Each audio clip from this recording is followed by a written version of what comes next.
que nós vamos conversar sobre aquelas questões, aqueles levantamentos, apontamentos, comentários que são feitos no canal. Eu tenho essa tendência a fazer semanalmente, normalmente aos domingos, né? Eu chamo de perguntas e respostas no domingo.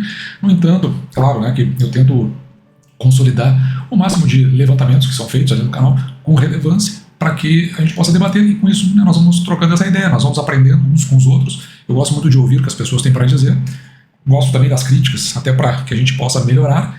E nesse segmento de vídeo, nós já vamos chegando ao de número 29. Hoje é dia 2 de fevereiro de 2025, e agora são 10 horas e 6 minutos desta manhã de domingo.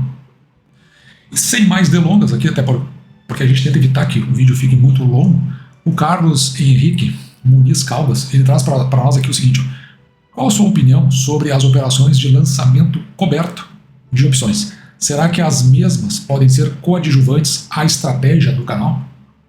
Então eu vou recorrer aqui ao nosso livro, que é a base aqui do método que nós utilizamos no canal, do Décio Bazin, Faça Fortuna com Ações, antes que seja tarde. Antes que seja tarde eu sempre digo, né? É por conta da idade que você tem. Quanto antes você começar, é melhor você começar cedo, botando um pouquinho, do que você, por exemplo, chegar na minha idade e botar grandes quantidades. O resultado até converge, mas você precisa movimentar mais capital. Então, faça fortuna antes que seja tarde. Mas a parte que nos interessa aqui está lá na página 253, ou pelo menos começa na página 253 e está nesse apêndice, na parte 4. E você vai dar uma olhada aqui, ó, onde ele fala do mercado de opções, o que é, como é, e depois tem a parte de lucro com opções. E fala de algumas coisas importantes, como por exemplo, mentalidade especulativa na compra e venda, os day traders, a mentalidade especulativa de venda de opções, tem a mentalidade investidora na compra de opções para exercer, quer dizer, o sujeito quer realmente adquirir aquelas, e tem a mentalidade financiadora, chamado de hedge perfeito, que é chamada venda coberta, que essa aqui é a parte que eu mais gosto. Mas, claro, eu não vou me aprofundar nisso aqui, até porque eu estou respondendo se isso se encaixa com a estratégia aqui do canal. E é interessante aqui nesse livro, tem muita gente que critica o livro do Décio Bazin, tá? Mas pela simplicidade que ele traz. Então veja aqui, ó, que nesse caso opções, isso é uma coisa muito antiga já, ele reporta logo no início a outros livros que vão lá no passado, onde se começou a falar sobre essa possibilidade de opções. Na Bolsa de Chicago, isso chega em 1973, quando a Bolsa estava no marasmo. Então os caras botaram isso aí para dar uma aquecida. Então veja que isso aí movimenta quem tem o espírito especulativo. Já no Brasil, as opções foram introduzidas em 1981. E aqui, para aqueles que são os novos especuladores, eles entram, né, então, com estratégias mais sofisticadas e até extravagantes. Então veja, quando se fala estratégia nesse caso aqui, ele vai por esse lado, né, como uma coisa mais sofisticado e extravagante. E aqui embaixo tem um comentário interessante, ó, a possibilidade de altos ganhos torna essa aplicação extremamente atrativa para pessoas que procuram, aqui está escrito preocupam, mas está errada a palavra, tá? Que procuram emoções fortes. Não é meu caso, eu não quero emoção forte nenhuma e também não é o caminho por onde a gente anda aqui no canal. E essas pessoas que querem emoções fortes anseiam por fazer fortuna rápida e elas desdenham o risco. Na maioria são jovens que perdem ou ganham com notável espírito de fair play, ou seja, ganhou ou perdeu, tanto faz. E aí eu fiz um resumão aqui, só que é um resumão bem simplificado, tá? Que eu vou deixar no final aqui. Você entra aqui na descrição, você aponta para esse documento, e aí para você poder ler esse documento várias vezes, conforme você quiser se aperfeiçoar e depois até partir para uma informação que seja mais sofisticada do que essa. Então o que são opções? São contratos, veja, contratos financeiros que dão ao titular o direito de comprar, opções de compra, e aqui ele fala em direito ou vender, né? Mas na verdade na venda você tem uma obrigação, que está mal colocado, depois você ajusta lá, faz um rabisco lá, não é só um direito. E isso, comprar ou vender um ativo ou objeto. O ativo ou objeto aqui pode ser qualquer coisa, aqui no caso a gente está falando de ações, tá? A um preço que é pré-determinado até uma data futura, ou seja, uma data de vencimento. Então você faz um contrato onde o comprador tem o direito de exercer a compra daquela opção e o vendedor, dentro do prazo, ele tem a obrigação de fazer a compra se for exercido. Os compradores de opção pagam um prêmio aos vendedores por esse direito. Então quem recebe o prêmio? O vendedor. O que é o lançamento coberto de opções? O lançamento coberto de opções é uma estratégia de investimento que combina a compra de um ativo objeto, aqui no caso a gente está falando de ações, com a venda de opção de compra sobre o mesmo ativo. A ideia é obter um retorno garantido, limitado ao preço de exercício da opção vendida e proteger o investimento contra quedas no preço do ativo. Então, para quem já tem, né, isso é uma forma de proteger sobre as quedas. Então, como funciona o lançamento coberto de opções?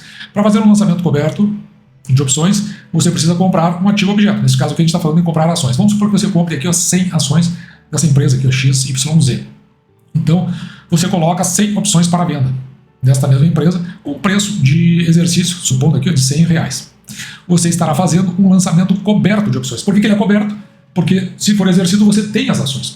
Toda vez que você tiver como marcar por conta do exercício de um contrato, a gente chama isso de cobertura. Então você está coberto, você tem as ações. Não é a mesma coisa que você fazer uma venda do que você não tem e depois você tem que correr atrás para comprar, que é justamente aquilo que ele está falando lá, né? Quando você faz uma venda, nesse caso, a descoberto. Quem é que faz venda a descoberto? Quem aluga ações. Ou seja, você aluga o que você não tem para vender.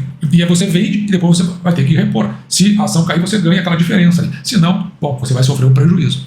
As ações não são suas e depois você tem que devolver de quem você alugou. Portanto, você está a descoberto. É chamado de venda a descoberto.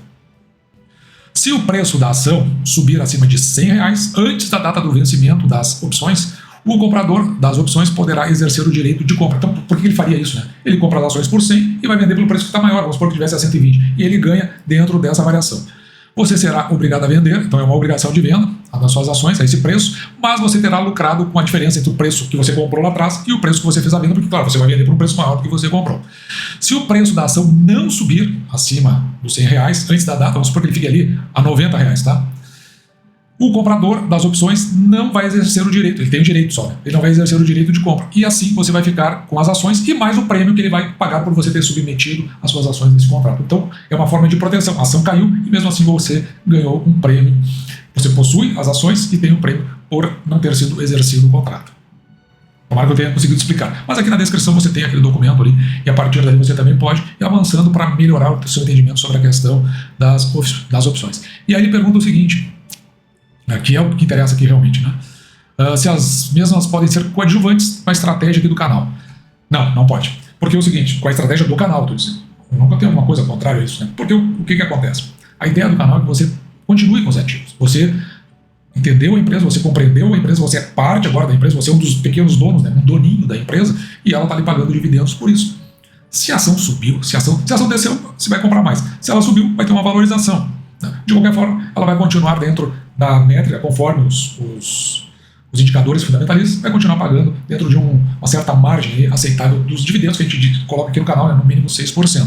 Portanto, vender tem um impacto. Quando a gente fala em venda, você deve pensar também que na maioria das discussões não está incluído o imposto de renda. Então, claro, você pode fazer uma venda que não é atingida pelo imposto de renda, na linha dos R$20 mil, para você ganhar um prêmio. Aí, em R$20 mil, quanto vai ser esse prêmio? Às vezes é um valor que não é significativo. A ação subiu, e aí o que acontece? Ou, na verdade, nesse caso a ação caiu, até vai fazer algum sentido, porque você vai ter pelo menos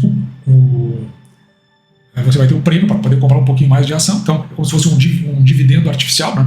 Mas se a ação subiu e você foi exercido, então agora você não tem ação, né? Vendeu por um preço lá de baixo, e depois para você voltar para a mesma posição, lembrando que uma das metas aqui do canal é exatamente o número de ações. Então, quer dizer, você vai demorar mais para chegar nessa meta. Então, por isso que não combina com a estratégia, embora eu veja aqui do ponto de vista do dividendo artificial, que eu falei agora há pouco, até faz algum sentido, mas você precisa estar muito bem conectado com o mercado para entender quando ele entra numa curva de queda e essa opção não será exercida e você vai ficar com o prêmio. Aqui o Leandro Silva ele me pergunta qual a sua opinião sobre a ELET6 e a Vibra Energia, se eu teria na carteira do canal. A Eletrobras eu teria, com certeza, porque é uma elétrica, né? Agora ela está tendo alguma valorização, porque ela se desfez de muitos ativos, ele fez uma limpeza. Alguns eu concordo, outros eu acho que não faz muito sentido, como por exemplo vender as térmicas logo para a JBS, né? uma empresa totalmente suspeita. Mas enfim, fez essa venda, é uma coisa que eu olharia com um certo distanciamento. Mas eu teria porque ela é uma elétrica. Já a Vibra, o que acontece com a Vibra? Ela é a antiga BR Distribuidora. Hoje ela é uma corporation, então ela não tem um dono definido. Mais 60% das ações estão no free float, que são aqueles como eu, assim, né? Você, né, que nós adquirimos essas ações, são essas pessoas, qualquer um pode adquirir a qualquer tempo. E depois ela tem institucionais e instituição financeira que tem participação, como por exemplo, você vai ver lá tem a BlackRock, tem a Previ, tem a Dynamo. Então, quer dizer, não tem um controlador definido. Por conseguinte, não está na mão de ninguém. E aqui na linha do canal a gente prefere não ter empresas que não têm um controlador definido, porque elas não têm a quem elas sirvam lá no final. Nessa aqui eu abri um espaço para elogio aqui, né, no canal. Eu raramente faço isso, mas veja só. Boa noite, né? Muito bom o comentário. Estava aqui falando do IRB e outras empresas do entorno. Acompanho sempre seus relatos, acho muito importante para quem está iniciando e também para quem já investe há algum tempo. Ele está aqui, né, no caso, o Marcos Soziel, ele está desde 2019, já levou umas pancadas, mas sempre busca conhecimento, sobretudo em um canal que, de forma bem simples, informa fundamentos dos investimentos. E é isso aí que a gente tem tentado fazer aqui no canal, como foi o caso agora de falar sobre opções. Então a gente tenta trazer uma linguagem simples, e vou dizer para você, não é fácil pegar essa estrutura e trazer uma coisa, porque muitas vezes eu tenho que até refazer vídeos ou cortar pedaços dele, porque eu simplifico, se simplifica tanto que às vezes até perde a consistência e o contexto, né? Isso já até aconteceu no vídeo de ontem, mas eu agradeço o Marcos Suziel aí pelo seu comentário. Aqui eu estou com o Edson Pania, eu acho, né, que é o 9397, apareceu até com outro nome aqui. Ele diz o seguinte: eu acredito que quando o analista do O Petróleo, que foi a mídia que eu utilizei nesse vídeo falando sobre a ISA Energia, ele cita a queda de 16% no valor da ISA, né?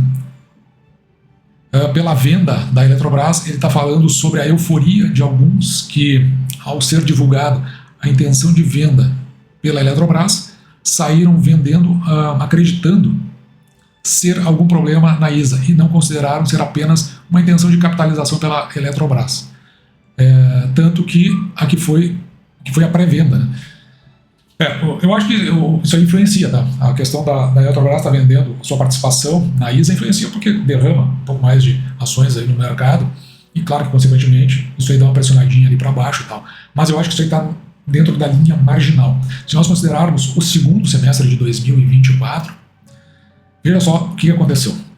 Eu peguei aqui essa reportagem da Quantum Finance e eles estão analisando aqui no caso, né? Os estrangeiros fogem da Bolsa em 2024. Eles publicam isso aqui no dia 6 de janeiro de 2025. E aqui tem algumas informações interessantes, né?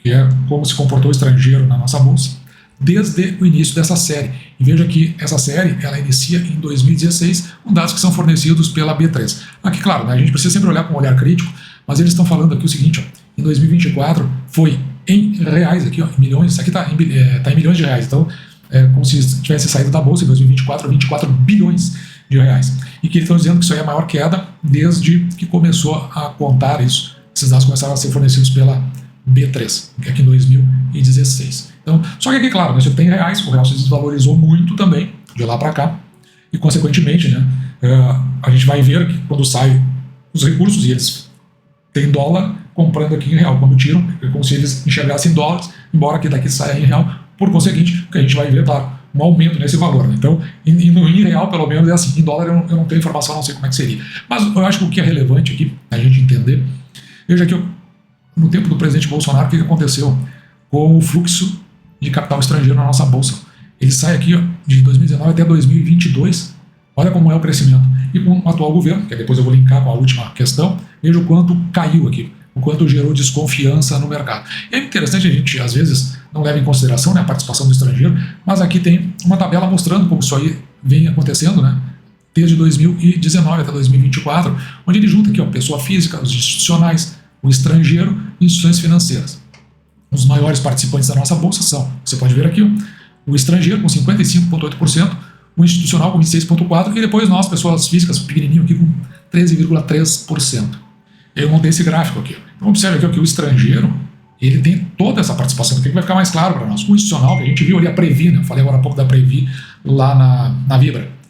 Previ, Postares, esses institucionais, aí, fundos de pensão no geral, da Caixa Econômica Federal, entre outros, eles vão responder aqui por 26,4%. Se nós juntarmos esses dois aqui, nós temos mais de 80% na mão desses caras. Então qualquer movimentação desses caras dá um baita no estrondo dentro da Bolsa de Valores. Portanto, eu não tenho a ideia de que a gente esteja falando de tantos desavisados. Claro que às vezes é um núcleo pequeno que faz essas ações oscilarem ali, né, conforme a do dia. Mas eu acredito que a queda aí, ela se dá muito mais pela perda de confiança. As pessoas foram vendendo. Isso aí acabou indo na direção de gerar desvalorizações desta ordem. E, consequentemente, o que acontece? Nós compramos mais ações com os mesmos valores que a gente está acostumado a aplicar no mercado.